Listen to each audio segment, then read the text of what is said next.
উপন্যাস আবেলিৰ ৰহণ, ৰঞ্জন শইকীয়া। পঞ্চম খণ্ড। অনুৰ মনে বাৰে বাৰে নিজকেই কৈছিল, মানুহবোৰক খুব সহজে বিশ্বাস কৰি কাষ চপাই নানিবি। বিশ্বাস চকুৰে দেখি সহজে কৰি লোৱাটো কেতিয়াবা বিপদজনক হ'ব পাৰে। দিনৰ দুপৰ আৰু ৰাতিৰ আন্ধাৰৰ মাজত বহু পাৰ্থক্য। দিনৰ দুপৰত পোহৰ বিলাই থকা প্ৰকাণ্ড সূৰ্যটোও নিশাৰ আন্ধাৰত বিলীন, এয়াইতো প্ৰমাণ। তথাপি আবেলিৰ ৰহণ জানো নিশাৰ আন্ধাৰতো পাহৰিব পাৰি, এয়াওতো অন্য এক আকৰ্ষণ। বইজ হোষ্টেলৰ ল'ৰাবোৰ নিশাৰ চাদৰ আড্ডাবোৰতো চোন অন্য এক সোৱাদ, মিঠা আমেজ। এইবোৰো চোন কাৰোবাৰ জীৱনৰ মিঠা অনুপম। কেতিয়াবা মনে বিচৰা কোনোবা জনো চোন কাষত থাকিও হেৰাই যায়। অজুহাত বহুত থাকে, তাৰ মাজতো মনে বিচাৰিলে সময়বোৰ মিলে।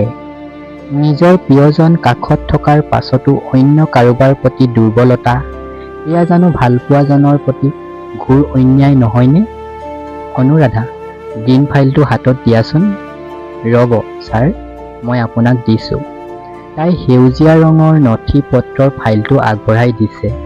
তাইৰ সন্মুখত কলা ৰঙৰ কোট টাই পিন্ধা দেখাত ভদ্ৰ যেন লগা মানুহজনে ফাইলটো লোৱাৰ চলেৰে তাইৰ হাতৰ পৰশ বুটলিছে।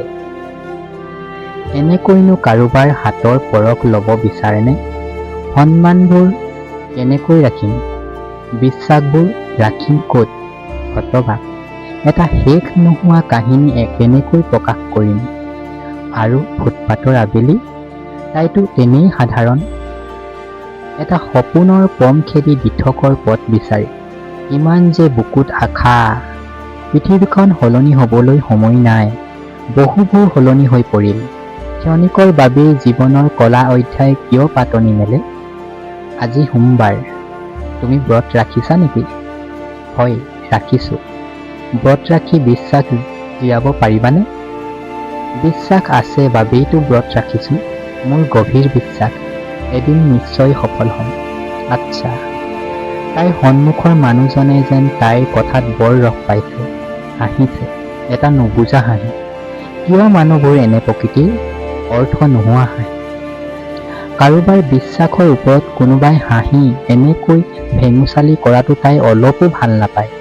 মানুহৰ বিশ্বাস নাথাকিলে মানুহে জানো জীৱনত সফল হ'ব পাৰেনে? সহজে লাভ কৰা এখন উচ্চ আসনত বহি সহজেই মুখেৰে বহুবোৰ কথা ক'ব পাৰি, কিন্তু শূন্যৰ পৰা যিয়ে সফল অৰ্জন কৰিব পাৰে তেওঁহে জানে। সেয়েহে অনুৰ আবেলিৰ প্ৰতি আকৰ্ষিত। তাই শূন্যৰ সৈতে যুঁজিছে। ধন্যবাদ।